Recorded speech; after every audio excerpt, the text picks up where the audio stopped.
Merhaba arkadaşlar, kanalımıza hoş geldiniz. Bugün sizler için iki harika oyuncumuz Elçin Sangu ve Barış Arduç'tan yeni ve güzel fotolar sizler için hazırladık.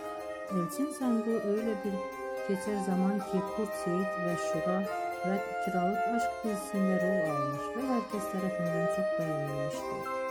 Biz de sizler için onların güzel ve romantik karelerini hazırladık. Bu videoların devamlı gelmesini